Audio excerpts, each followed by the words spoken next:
Buenas tardes, mi nombre es Juan Nicolás Martínez Bianchá, soy estudiante de Economía de la Universidad del Bosque. En este video explicaré sobre la guerra de Bosnia y Herzegovina para la materia de geopolítica con el profesor José Fernando García. En el corazón de Europa, en los años 90, mientras el mundo celebraba el fin de la Guerra Fría, estallaba uno de los conflictos más grandes y más brutales después de la Segunda Guerra Mundial, que fue la guerra de Bosnia, que no fue solo una guerra civil, una guerra étnica, fue una limpieza racial y fue un genocidio transmitido ante los ojos del mundo. Para entenderla tenemos que empezar mucho antes de 1992, que fue que inició esta guerra, y tenemos que empezar a hablar de Yugoslavia. ¿De qué era Yugoslavia? Después de la Segunda Guerra Mundial se creó la República Federativa Socialista de Yugoslavia, que era una federación compuesta por 6 repúblicas, que eran Bosnia y Herzegovina, Serbia, Croacia, Eslovenia, Macedonia y Montenegro.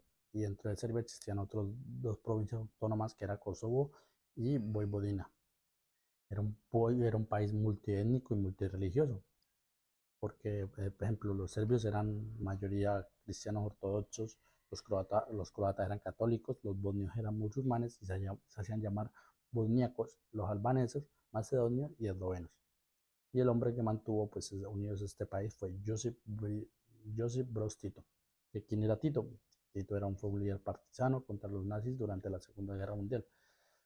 Después tomó el poder e instauró un régimen socialista. Empezó como primer ministro desde 1945 hasta 1953, pero no era un líder soviético tradicional. Rompió con esta línea en 1948 y mantuvo a Yugoslavia como un país no alineado, independiente tanto de la OTAN como de la Unión Soviética. Y su sistema se basaba en control fuerte del Estado, reparto del poder entre repúblicas y represión de nacionalismos extremos, lo que lo hizo presidente en 1953 hasta su fallecimiento en 1980. Mientras Tito vivió, Yugoslavia se mantuvo relativamente estable, pero cuando Tito murió en 1980, con él murió todo el equilibrio. Tras la muerte de Tito empezó una crisis económica profunda, una inflación descontrolada, un desempleo creciente y una deuda externa enorme. Y lo más peligroso, lo más peligroso fue el regreso del nacionalismo. En Serbia surge una figura clave que se llama Slobodan Milosevic, el cual promovía la idea de proteger a todos los serbios, incluso los que vivían fuera de Serbia, y esto encendió alarmas en Croacia y en Bosnia, y más porque pues Slobodan Milosevic quería formar la Gran Serbia, así la llamaba, la Gran Serbia, y en 1991 comienzan las independencias. Eslovenia declara independencia, lo cual declara una guerra de más de 10 días, y Croacia declara una independencia, la cual crea una guerra más violenta contra las fuerzas serbias. Y esto marca el inicio de las guerras yugoslavas. Bosnia y Herzegovina, por su parte, como es un territorio más diverso, está constituido por 44% de bosnios musulmanes, un 31% por serbios y un 17% por croatas. Por eso se extiende una guerra aquí, una guerra más cruel que duró más años que en estas dos partes, en estas dos regiones. El conflicto inició formalmente en abril de 1992, pero sus raíces son anteriores. En febrero de 1992, Bosnia realizó un referéndum de independencia donde el 99% de los votantes, que eran principalmente bosniacos y croatas, apoyaron la separación, pero los serbios boicotearon y declararon su propia república Srpska. El 6 de abril, la Unión Europea reconoció la independencia de Bosnia, y lo que desencadenó la violencia en esos territorios. Así comienza la guerra en abril de 1992. El ejército yugoslavo, que es dominado por serbios, apoya militarmente a los serbo-bosnios, que el objetivo es crear territorios étnicamente puros y conectarlos con Serbia. Como decía anteriormente, pues eh, crear la Gran Serbia. Uno de sus hechos principales fue el ejército serbio atacaron ciudades bosniacas. El 5 de abril, francotiradores serbios dispararon contra manifestantes pacíficos en Sarajevo. Sarabe- Cuando Bosnia declaró su independencia en abril de 1992, la capital Sarajevo fue rodeada por fuerzas bosnias dirigidas políticamente por Radovan Karadzic y militarmente por Ratko Mladic. El sitio comenzó oficialmente el 5 de abril de 1992 y terminó en febrero de 1996. Duró 1425 días. Fue el asedio más largo de la Europa moderna. Las fuerzas serbias ocuparon las montañas que rodean la ciudad. Desde allí tenían el control total. Tenían artillería pesada y francotiradores apuntaban hacia zonas civiles. No era un frente de batalla clásico, era una ciudad entera bajo una presión constante que en promedio cientos de proyectiles caían diariamente. En los días más intensos se registraron más de 3.000 impactos. La avenida principal fue apodada Sniper Alley porque cruzar la calle implicaba arriesgar la vida. Durante el sitio murieron más de 11.000 personas, alrededor de 1.500 eran niños.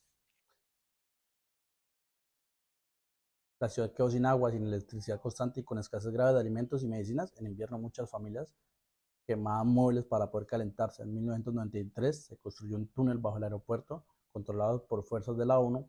Este túnel permitió el ingreso de alimentos, armas y la evacuación de heridos. Fue esencial para que la ciudad respirara. Uno de los momentos que generó mayor presión internacional fue el bombardeo del mercado de Marcale en 1994 y nuevamente en 1995, donde decenas de civiles murieron mientras compraban comida. El sitio de Sarajevo no fue solo una estrategia militar, fue una forma de desgaste psicológico contra toda una población, y lo más duro es que la mayoría de las víctimas eran civiles, no eran soldados. Además del sitio de Sarajevo, la guerra de Bosnia tuvo un componente sistemático, la limpieza étnica. El objetivo era cambiar la composición demográfica de ciertos territorios, expulsando o eliminando poblaciones que no pertenecían al grupo dominante. Esto ocurrió principalmente en el este y el norte del país. Municipios como Prijedor, Foča, Snović y Visegrad. Patronaje similar: primero toma militar del territorio, luego separación de hombres y mujeres y después expulsiones forzadas, detenciones o ejecuciones. Establecieron campos como Omarska, Kerastem y Tonohopole, donde miles de personas fueron retenidas en condiciones extremas. Hubo torturas, malos tratos y asesinatos. Las imágenes de prisioneros detrás de alambres de púa recorrieron el mundo y generaron indignación internacional. También se documentó el uso de violencia sexual como arma de guerra. Se estima que decenas de miles de mujeres fueron víctimas. Y no fue violencia aislada, fue una política diseñada para transformar el mapa étnico de Bosnia. Antes de la guerra, muchas ciudades eran profundamente mixtas en términos religiosos y culturales. Después de 1995, varias regiones quedaron casi homogéneas. La diversidad no desapareció por decisión voluntaria, desapareció fue por la fuerza. El Tribunal Penal Internacional para la ex Yugoslavia juzgó a varios responsables, tanto a Rato Mladic como Rado Karadzic. Fueron condenados por genocidio y crímenes contra la humanidad. En medio de la guerra, la comunidad internacional, lo que fue la ONU, intentó contener la violencia creando lo que llamó zonas seguras. En 1993, el Consejo de Seguridad de la ONU declaró varias ciudades bosnias como áreas protegidas, entre ellas Srebrenica, Zepa y Gorazde.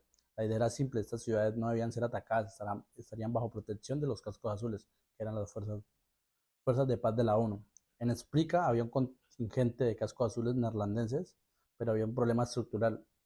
La ONU tenía presencia, pero no tenía poder real para imponer seguridad. No podía responder con fuerza suficiente ante un ataque serio porque tenían escasez de armas y tenían escasez de personas para hacerle frente a las fuerzas serbias. En julio de 1995, las fuerzas del ejército de la República Srpska, comandadas por Ratko Mladic, avanzaron sobre Srebrenica. La ciudad estaba llena de refugiados musulmanes bosnios que habían huido de otras zonas, y las fuerzas de paz neerlandesas, que eran las fuerzas de la ONU, de seguridad de la ONU, eran pocas y estaban mal equipadas. Entonces, el 11 de julio de 1995, Srebrenica cayó y miles de mujeres y niños fueron separados de los hombres. Los días siguientes, más de 8.000 hombres y adolescentes bosnios musulmanes fueron ejecutados de manera sistemática, fueron tratados en fosas comunes. Con el tiempo, muchos cuerpos fueron trasladados para ocultar evidencia, pero fue el peor crimen en Europa desde la Segunda Guerra Mundial. Los tribunales internacionales lo calificaron como genocidio. Srebrenica representó algo más que una masacre, demostró que las zonas seguras de la ONU no eran realmente seguras. La comunidad internacional quedó expuesta. Durante años la respuesta había sido limitada: observadores, sanciones y fuerzas de paz con reglas restrictivas. Pero después de Srebrenica, la percepción cambió. Ya no era posible sostener que el conflicto podía manejarse solo con diplomacia. Poco después, en agosto de este mismo año, de 1995, otro bombardeo contra el mercado de Marcale en Sarajevo dejó decenas de civiles muertos. Este ataque, sumado al genocidio de Srebrenica, fue el punto de quiebre definitivo. Entonces la OTAN lanzó la operación aérea conocida como Deliberate Force, que durante varias semanas bombardeó posiciones militares serbo-bosnias, depósitos de armas, sistemas de defensa aéreos, infraestructura militar estratégica. Fue la intervención militar más contundente desde el inicio de la guerra. ¿Por qué fue decisivo? Pues hasta este momento las fuerzas bosnianas mantenían ventaja territorial, pero los bombardeos debilitaron su capacidad militar, dañaron la infraestructura clave y mostraron que Occidente estaba dispuesto a usar fuerza real. La presión militar coincidió con avances terrestres de fuerzas croatas y bosnias. Por primera vez en años, el equilibrio cambió. El liderazgo serbo-bosnio y el gobierno de Serbia, encabezado por Slobodan Milosevic, entendieron que para continuar la guerra implicaría costos mayores. Fue entonces cuando comenzaron negociaciones serias. Entonces, en noviembre de 1995 se iniciaron conversaciones con Estados Unidos que culminaron en los acuerdos de Dayton, firmados en diciembre de ese año. La guerra terminó formalmente, pero es importante entender algo. No terminó solo por diplomacia, terminó cuando la presión militar cambió el cálculo político. Srebrenica fue la evidencia que la pasividad internacional tenía consecuencias graves y también fue el evento que obligó a actuar. Muchas gracias.